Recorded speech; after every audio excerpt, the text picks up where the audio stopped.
दोस्तों, मेरे चैनल को जरूर सब्सक्राइब करें। आपका बहुत बहुत धन्यवाद। सरयू नदी के पास एक बहुत बड़ा जंगल था।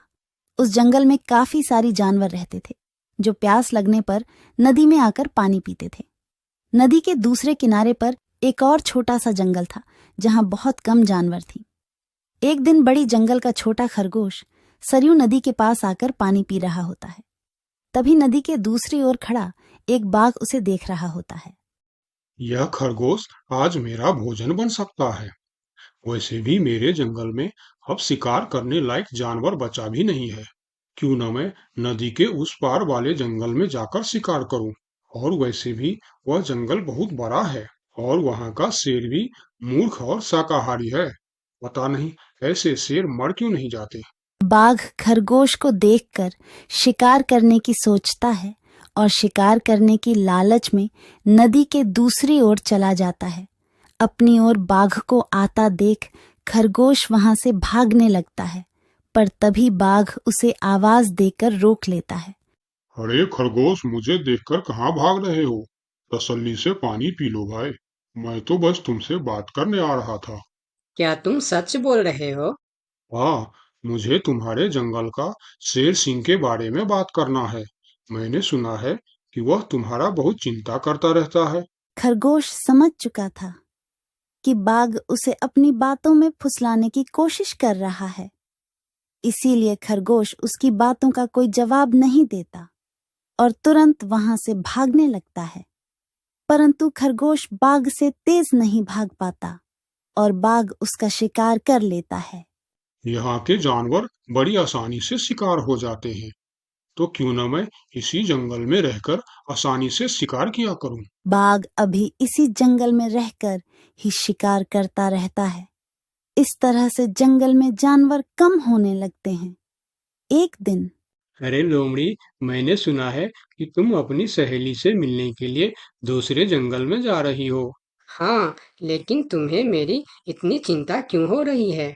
देखो लोमड़ी, तुमने सांप के अंडे के साथ जो हरकत की थी, जिसके लिए तुम्हें शेर सिंह ने सजा दी थी, इसके लिए तुम जंगल से भाग नहीं सकती। लेकिन मैं भाग नहीं रही हूँ। मैं तो अपनी सहेली से मिलने उस जंगल में जा रही हूँ। पर मुझे शक है कि तुम मौके देखकर भाग भी सकती हो, इसीलिए मैं तुम पर नजर रख रहा हूँ।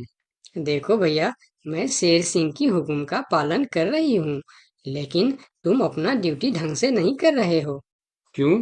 तुमको क्यों लग रहा है कि मैं अपनी ड्यूटी ढंग से नहीं कर रहा हूँ? दरअसल इस वक्त तुम्हें जंगल में हमारी जानवर पर ध्यान रखनी चाहिए, क्योंकि हमारी जंगल की जानवर कम हो रहे हैं।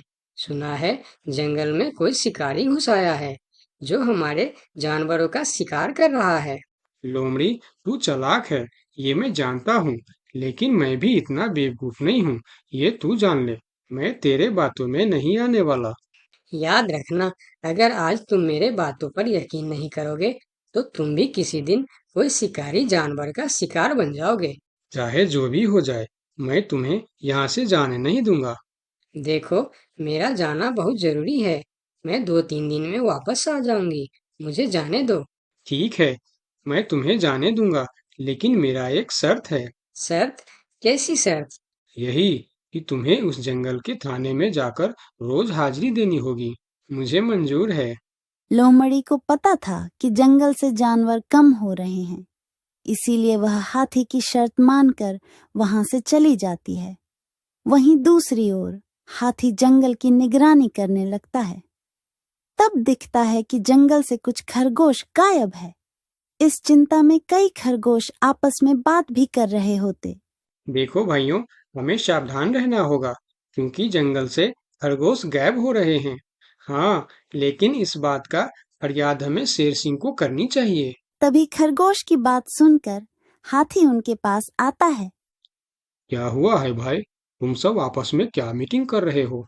मुझे भी बताओ। हाथी भैया, तुम शेर सिंह के सेनापति हो। क्या तुम हमारी फरियाद राजा तक पहुंचा सकते हो? अरे भाई, तुम्हारी रक्षा करना ही मेरा ड्यूटी है। बताओ, तुम्हारी क्या शिकायत है? हाथी भैया, कुछ दिन से हमारे कई साथी गायब हो गए हैं। अगर तुम्हें अपनी जंगल की फिक्र है, तो हमारी साथी खरगोश को ढूंढ के लेके आइए। क्या तुम्हें किसी पे शक है? हम सिर्फ इतना जानते हैं कि जो खरगोश गायब हुए हैं वह सब पानी पीने के लिए नदी के पास गए थे और तब से वापस नहीं आए हैं। और वह लोग गायब कितने दिन से हो रहे हैं? पिछले कई दिन से एक एक करके खरगोश गायब हो रहे हैं हाथी भैया। खरगोश की बात सुनकर अब हाथी को भी लोमड़ी की बात पर यकीन हो जाता है। लोमड़ी भी यही कह रही थी कि जंगल में कोई शिकारी आया है। हाथी वहाँ सोच ही रहा होता है कि तभी वहाँ दो बकरी आती है। हे भगवान, अब क्या होगा? कौन बचाएगा हमें? अरे बकरियां, क्या हुआ है तुम्हें? क्यों रो रही हो? हाथी भैया, अच्छा ही हुआ जो आप हमें यहीं मिल गए। हम शेर सिंह के पास शिकायत करने जा रही थी। तुम भी शिकायत करना चाहती हो? हाँ, आखिर तुम लोगों का क्या तकलीफ है? हाथी भैया, कुछ दिन पहले कुछ खरगोश जंगल से गायब हुए थे और अब बकरियां भी गायब हो रहे हैं। लगता है कोई शिकारी हमारे जंगल में घुस आया। पूरा जंगल इसी बात से परेशान था कि आखिर उनका शिकार कर कौन रहा है। अब वह सभी मीटिंग के लिए शेर सिंह के पास जाते हैं और सारी बातें शेर सिंह को बताते हैं, जिस पर शेर सिंह अपनी जंगल की जानवरों से कहता है, आप सब फिक्र मत करो, मैं बहुत जल्द पता लगा लूंगा कि यह काम किसका है और कौन हमारे जंगल का जानवरों का शिकार कर रहा है। तो अब हम क्या करेंगे शेर सिंह? आप लोगों से हमारी यह विनती है कि आप लोग जंगल से बाहर नहीं जाएंगे। जिसको भी पानी पीना है वह इसी जंगल का तालाब का पानी पिएगा। महाराज, आपका ये हुक्म हमें कब तक पालन करना होगा? एक बार बस मैं उस शिकारी को पकड़ लूं, उसके बाद आप लोग जंगल से बाहर जाकर भी पानी पी सकते हो। सभी जानवर शेर सिंह की बात मान जाता है और जंगल से बाहर जाना बंद कर देती है। 2 दिन बीत जाती है और जंगल से कोई भी जानवर गायब नहीं होता। उधर शिकार नहीं मिलने पर अब बाघ परेशान हो जाता है, क्योंकि 2 दिन से उसने कोई शिकार नहीं किया था। इतना बड़ा जंगल है, इतने सारे जानवर है, तो फिर यह कमबख्त जानवर पानी पीने के लिए बाहर क्यों नहीं आ रहे हैं? 2 दिन से मैंने कोई शिकार नहीं किया, भूख के मारे मेरी जान निकल रही है। लगता है अब शिकार करने के लिए नदी का किनारा छोड़ जंगल के अंदर जाना पड़ेगा। आखिर मैं भी तो देखूं, इस जंगल में सभी जानवर आखिर गायब कहाँ हो गए हैं। अब देखता हूँ मुझसे कैसे बचते हैं इस जंगल के जानवर। इतना बोलकर बाघ छुपकर जंगल के अंदर घुस जाता, जहां वह देखता है एक बकरी घास खा रही होती है। उस बकरी को घास खाता देख बाघ पीछे से उस पर हमला कर देता है और उसे मारकर अपने साथ जंगल से बाहर ले जाता है। ये सब एक दूसरी बकरी देखती रहती है। अच्छा, तो ये बात है। अभी मैं जाकर शेर सिंह को बताती हूँ। फिर बकरी सभी जानवरों को इकट्ठा करके शेर सिंह के पास पहुंचती है।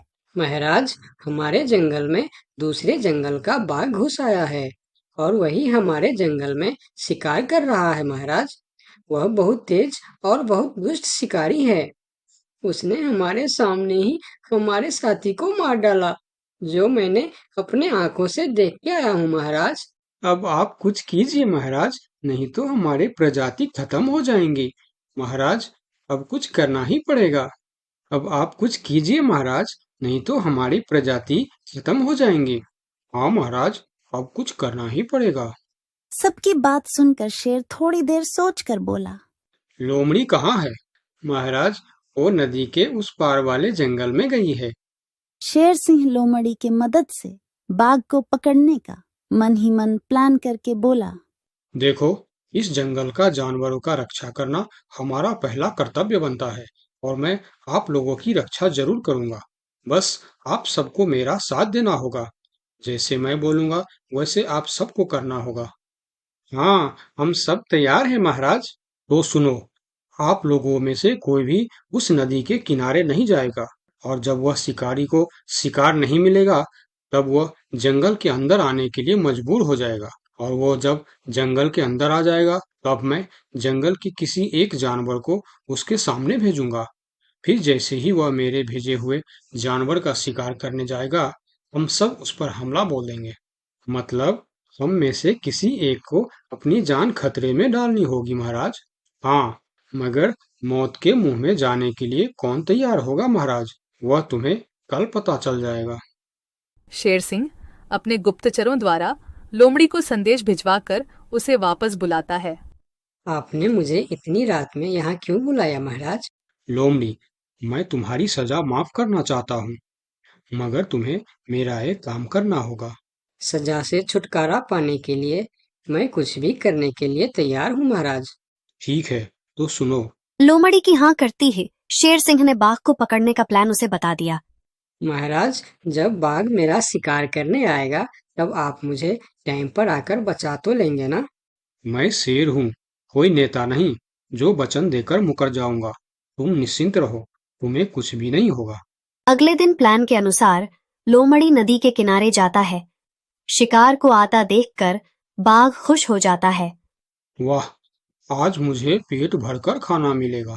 शिकार के नजदीक आते ही मैं उसे मार दूंगा। लोमड़ी डरते डरते नदी के किनारे पहुंच जाता है। हे भगवान, टाइम पर शेर सिंह को भेज देना। कैसी हो लोमड़ी? मैं ठीक हूँ बाघ भाई। अभी तो तुम ठीक हो, लेकिन थोड़ी देर बाद ठीक नहीं रहोगे। क्या मतलब? मतलब ये कि मैं अभी भूखा हूँ, और जब मैं भूखा होता हूँ तो किसी का भी शिकार कर लेता हूँ। इतना बोलकर जैसे ही बाघ लोमड़ी की तरफ जाता है, वो शेर सिंह के जाल में फंस जाता है और वहां सारी जानवर आ जाता है। बाघ, तू शिकार के लालच में मेरे चंगुल में फंस गया है। अब तेरी कहानी खत्म। तुमने मुझे धोखा दिया शेर सिंह। जैसी करनी वैसी भरनी, मुहावरा तो तूने सुना ही होगा। बाघ, तू सबको धोखे से मारता था, इसीलिए मुझे तुम्हें भी धोखे से मारना पड़ा। मुझे माफ कर दो शेर सिंह, मैं हमेशा के लिए जंगल छोड़कर चला जाऊंगा। तूने हमारे जनता पर अत्याचार किया है, अब तुम्हें इसका हिसाब चुकाना पड़ेगा। साथियों, अपना बदला ले लो। शेर सिंह की आज्ञा मिलते ही सारे जानवर उस बाघ पर टूट पड़ता है। इस तरह से शेर सिंह अपने चालाकी और सूझबूझ से अपने जंगल के जानवरों की रक्षा करता है। इस कहानी से हमें यही सीख मिलती है कि धोखे का अंजाम धोखा ही होता है, जैसी करनी वैसी भर।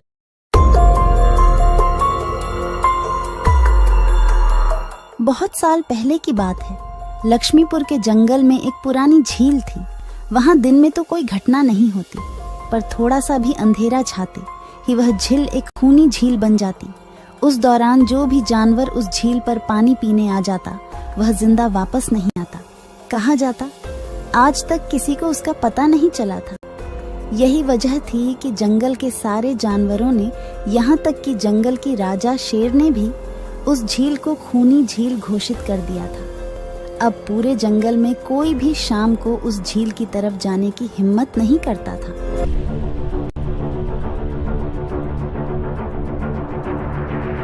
एक दिन उस जंगल में एक बंदर आ जाता है। उसकी और खरगोश की मुलाकात होती है। अरे बंदर भाई, कौन हो तुम? पहले तो तुम्हें इस जंगल में कभी नहीं देखा। खरगोश भाई, आज तक मैं शहर में इंसानों के बीच चिड़ियाघर में था, किसी तरह आजाद होकर आया हूँ। क्या इस जंगल में मेरे रहने के लिए कोई जगह है? हाँ बंदर भाई, ये हम जैसे जानवरों का घर है, इंसानों का चिड़ियाघर नहीं। आओ, मैं तुम्हें पूरी जंगल की सैर करवाता हूँ, सारी जगह के बारे में बताता हूँ। जो जगह पसंद आए वहीं टिक जाना। और खरगोश बंदर को पूरा जंगल घुमाता है। हाथी, जिराफ जैसे कई जानवरों के रहने की जगह ही नहीं, वहां के राजा शेर की भी गुफा दिखाता है, पर उस खूनी झील के बारे में ना बताता है और ना उसे वह दिखाने ले जाता है। बंदर वहीं बरगद के एक बड़े से पेड़ को अपने रहने के लिए पसंद कर लेता है। वहां रहते हुए अभी उसे 2 दिन ही गुजरते हैं कि तीसरे दिन शाम को घूमता हुआ वह उसी खूनी झील के पास पहुंच जाता है। अरे वाह, कितने सुंदर झील है। जी तो करता है ठंडे ठंडे पानी में कूद कर नहा लूं, लेकिन सर्दी होने का डर है। चलो, आज सिर्फ ठंडा ठंडा पानी से अपना प्यास ही बुझा लेते हैं।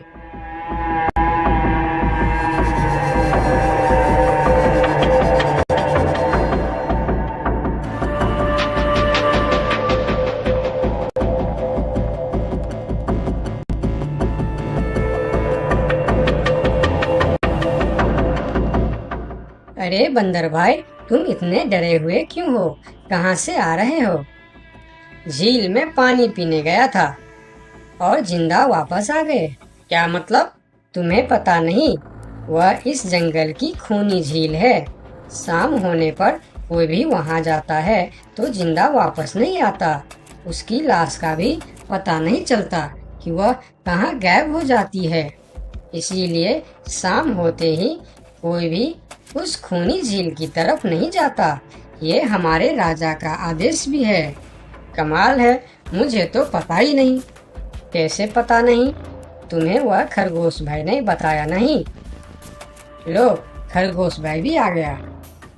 अरे खरगोश भाई, आपकी वजह से आज बंदर भाई की जान जाते जाते बची। मेरी वजह से? हाँ, तुमने बंदर भाई को पूरा जंगल घुमाया, हर जगह के बारे में बताया। इस खूनी झील के बारे में क्यों नहीं बताया? भूल गया भाई, मैंने तो सोचा ये तो पेड़ पे रहते हैं, इन्हें झील से क्या काम। अभी अभी इन्हें खूनी झील की खूनी ने पकड़ने की कोशिश की, ये तो बाल बाल बच गए, वरना खूनी झील की खूनी, क्या तुमने उसे देखा? क्यों, क्या तुम लोगों ने आज तक नहीं देखा? नहीं, हम में से कोई कभी भी शाम को उस तरफ जाते ही नहीं और दिन में कोई घटना नहीं होती। और यह बात वह जाकर शेर के दरबार में सभी को बताता है। उसकी बात सुनकर किसी को भी यकीन नहीं आता है। क्या बात कर रहे हो बंदर? मैं सच कह रहा हूँ महाराज, लेकिन हम लोगों तो कभी आज तक देखा ही नहीं, क्योंकि आप लोग उसे खूनी झील समझकर दिन में ही वहाँ जाते हो और शाम होते ही आप लोग डर के मारे वहाँ जाना बंद कर देते हो। पूरे दिन वह मगरमच्छ झील में छुपा रहता है, शाम होते ही चुपचाप निकलता है और झील के पास पानी पीने आए जानवरों को खा जाता है। और आप लोग समझते हैं कि यह झील ही खूनी है, जबकि खूनी यह झील नहीं, इसमें छिपा हुआ मगरमच्छ है। हमें तो यकीन नहीं हो रहा है। वही तो बंदर भाई, हमें अगर पहले पता होता कि आप इतने बड़े झूठे हो तो हम अपने जंगल में आपको रहने की कभी जगह नहीं देते। अरे यार, आप लोग मेरे बात पर यकीन क्यों नहीं करते? मैं आप लोगों का भलाई के लिए ही बोल रहा हूँ। अगर तुम्हारी बात सच्ची है तो क्या तुम उस मगरमच्छ को हमें दिखा सकते हो? क्यों नहीं महाराज, आज शाम होते ही आप लोग वहाँ जाकर पेड़ और पत्थरों के बीच छुप जाना। और फिर शाम को वह सभी उस खूनी झील के पास जाकर छिप जाते हैं। झील के किनारे जाकर बंदर 2-3 बड़े बड़े पत्थर उस झील के पानी में फेंकता है। पत्थर के गिरने की छपाक छपाक की आवाज सुनकर मगरमच्छ पानी के अंदर चलता हुआ शिकार करने वहां आता है। मगर वहां पेड़ के पीछे छिपे दिखाई देते हाथी को देखकर वह सावधान हो जाता है और सोचता है, अच्छा, तो यह लोग मुझे छुपकर देखने आए हैं। अब मैं क्या करूं? हाँ, ये लोग तो बेवकूफ है, इन्हें फिर से बेवकूफ बनाते हैं। मैं फिर से पत्थर बन जाता हूँ। देखा, हमने कहा था ना, झील में एक बड़ा सा पत्थर है। हाँ, देखो, यही पत्थर तो हमें हमेशा रात में दिखाई देता है। हाँ, वही तो। ये पत्थर सिर्फ रात को क्यों दिखता है, दिन में क्यों नहीं दिखता, कभी सोचा है? हाँ, रात को चंद्रमा की वजह से पानी में ज्वार आता है तो वह पत्थर ऊपर हो जाता है। दिन में ज्वार नहीं आता तो पत्थर पानी में डूबा रहता है। उनकी बेवकूफी भरी बातें सुनकर बंदर परेशान हो जाता है। अरे यार, तुम लोग भी ना समझते ही नहीं। ठीक है, चलो एक काम करते हैं। तुम लोगों को लगता है ना कि वह बड़ा पत्थर, कि वह बड़ा ही मजबूत पत्थर है। अगर यह खुद ही बता दे कि यह एक मजबूत पत्थर है तो मैं भी मान जाऊंगा और अभी गुलाटी मारते हुए झील में छलांग लगा दूंगा और तैरता हुआ इस तरफ से उस तरफ चला जाऊंगा। यह सुनकर मगरमच्छ के मुंह में पानी आ जाता है। लगता है आज बंदर का नरम नरम मांस खाने का मौका मिलेगा। वैसे भी ये सारे जानवर बेवकूफ है। आज तक मुझे पत्थर ही समझते आए हैं। मैं पत्थर हूँ, मैं मजबूत पत्थर हूँ। सुना आप लोगों ने, ये कैसे आप लोगों को बेवकूफ समझता है। अरे पत्थर भी कभी बोलते हैं क्या? अब सभी की समझ में बंदर की बात आ जाती है। रात भर सभी शेर राजा की गुफा में मीटिंग करते हैं। बंदर सही कह रहा था, यह मगरमच्छ जरूर कहीं दूसरे जगह से हमारे जंगल में आ गया है। लेकिन अब क्या करे? अगर धरती पर होता तो मैं उसे धूल चटा देता था, लेकिन पानी में हमारा शक्ति कम हो जाती है। तो क्या इससे हमें कभी छुटकारा नहीं मिलेगा महाराज? मेरे ख्याल से तो नहीं। मिलेगा महाराज, ये पानी में भी रहेगा, हमें देखेगा भी, मगर वह कुछ कर नहीं पाएगा। ये कैसे हो सकता है? हो सकता है हाथी भाई, बस आप लोग मुझे 2 बड़े बड़े रस्सी दे दो। रस्सी का क्या करोगे? मैं शहर के चिड़ियाखाना में था तो एक एक तरीका सीखा है जानवरों पर कब्जा करने की। हम इस पर कब्जा कर लेंगे। और बंदर को 2 बड़ी बड़ी रस्सी लाकर दी जाती है। फिर बंदर उन सभी के साथ रस्सी लेकर उस खूनी झील पर पहुंचता है।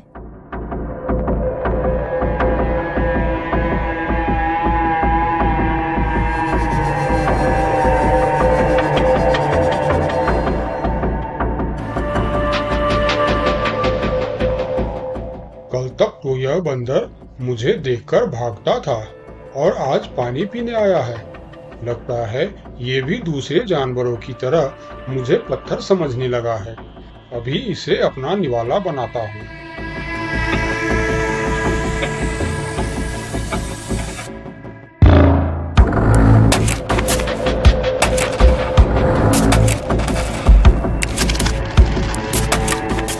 अरे ये तो भाग भी नहीं पा रहा है।